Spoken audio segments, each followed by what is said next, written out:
Yet another community is in mourning after another mass shooting in America. This time, a gunman armed with an AR-15 style rifle opened fire outside an outlet mall in Dallas, Texas on Sunday, killing at least 8 people before he was shot and killed by police. It was the 199th mass shooting so far this year, according to the Gun Violence Archive, and the second in Texas in as many weeks. On April 28th, a man shot and killed 5 of his neighbors inside their home north of Houston, including an 8-year-old boy, after the family had asked him to stop firing off rounds in his backyard. This killer also used an AR-15 style gun, which had been used in 10 of the country's 17 deadliest mass shootings to date. The gun and its rise in popularity here in the U.S. is the focus of a months-long investigation from the Washington Post. And I'm joined now by one of the reporters behind it, Alex Horton, a national security reporter for the Post, and Dr. Robert Mendoza, a neuropsychologist and owner of Boston Forensics Associates. Welcome to both of you.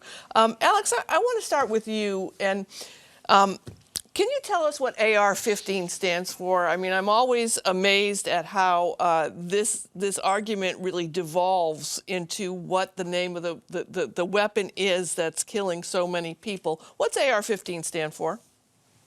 Thanks for having me, Sue. Yeah, you're absolutely right that it really gets into semantic arguments very quickly. But AR-15 stands for Armalite Rifle 15, which is a nod to the original manufacturer of the firearm, which was Armalite. And I was a member of a rifle team back when I was in high school, middle school and high school back in the 1970s. I was nationally ranked as a sharpshooter.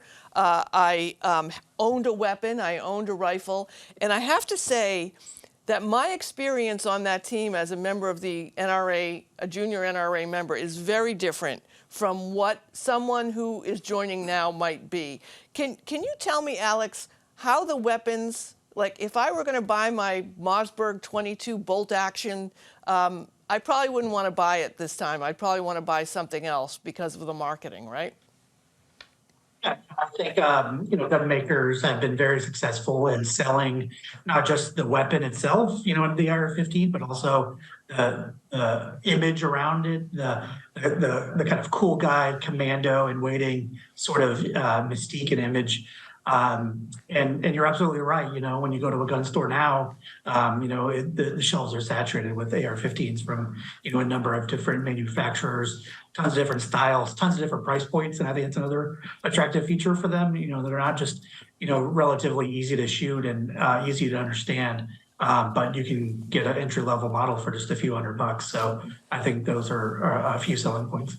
Let's take a look at a quote from your Washington Post reporting. The AR-15 is more than a weapon. It's a potent symbol with a grip on the American imagination, a readily available and easy-to-use killing machine wielded during some of the country's darkest moments, and a tactical weapon championed as the ultimate expression of Second Amendment rights.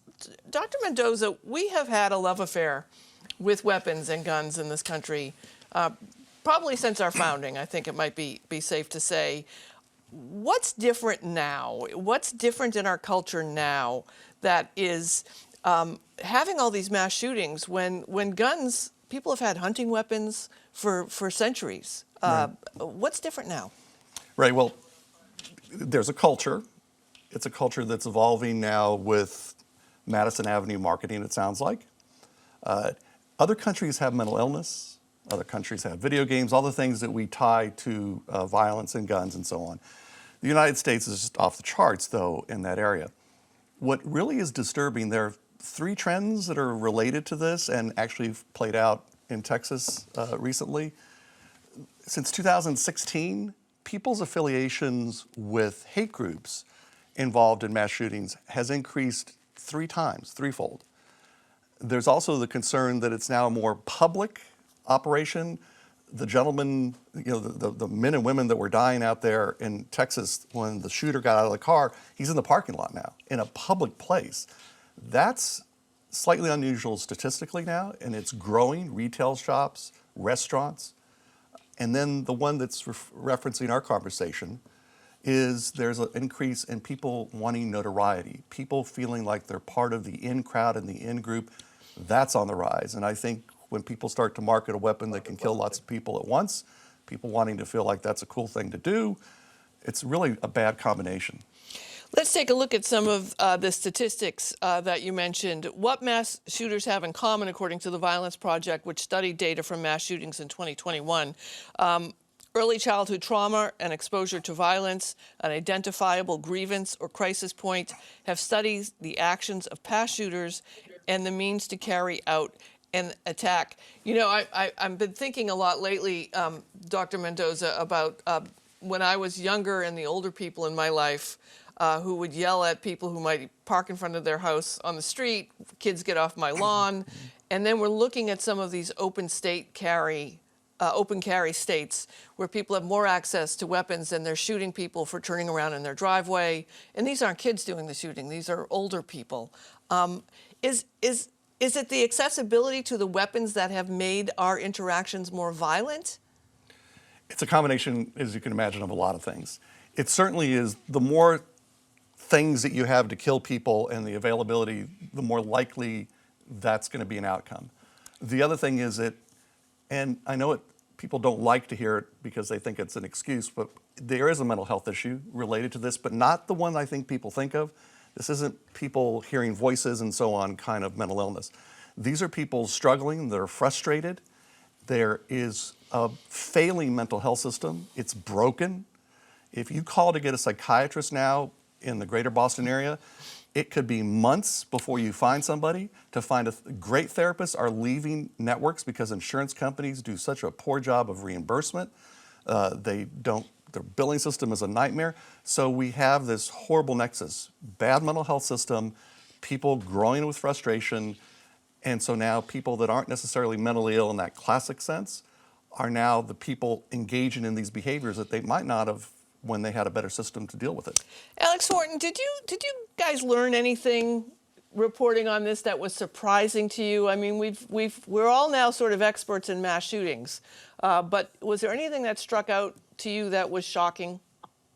Well, yeah, there's a couple of surprising things, or things that I kind of confirmed what I, kind of know to be true, covering this and, being someone who's been around guns for a while now. But to go back to your previous question, there's also another kind of transition of the gun culture that took place over a few years, when you had, basically from the founding to about the 60s and 70s, you had gun culture that was rooted in being outdoors, hunting, sportsman type stuff.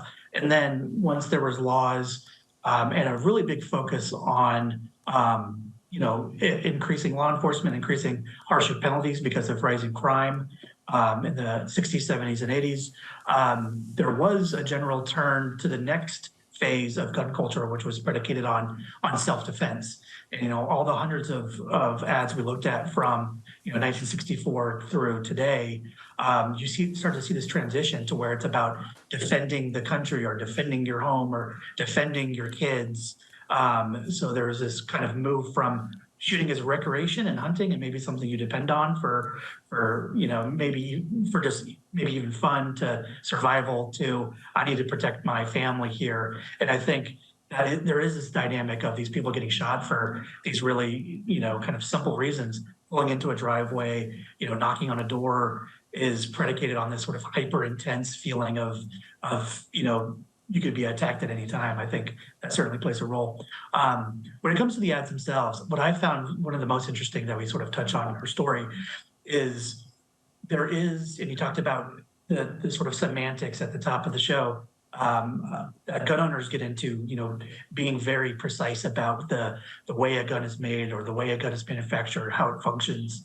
And the big argument on the gun control side is, this is very much like quote unquote weapon of war. It's very similar to an M4, M16 that the military uses.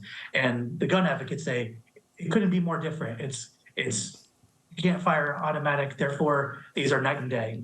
But what's interesting is in the 60s and 70s, the ads and catalogs talk about how close the AR-15 was to the military's M16.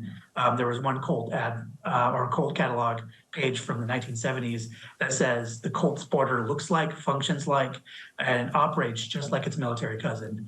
So there was this really early on attempt by gun makers and advertisers to say, look how close this is to a military rifle. And now it's the flip side, which is advocates are saying it couldn't be more different. And I thought that was a very interesting transition. Yeah, I'm always struck by that. I can vividly recall my guidebook that I got from the NRA, and it was like the Second Amendment was at the front, but then it was all about safety. There was no mention of a different type of weapons to use. It was all about the sport of hunting or the sport of firing, and nothing about defending anybody. Well, and imagine, tying into that, imagine if you're somebody who's feeling marginalized, all the things you mentioned about these attributes of many of the mass shooters.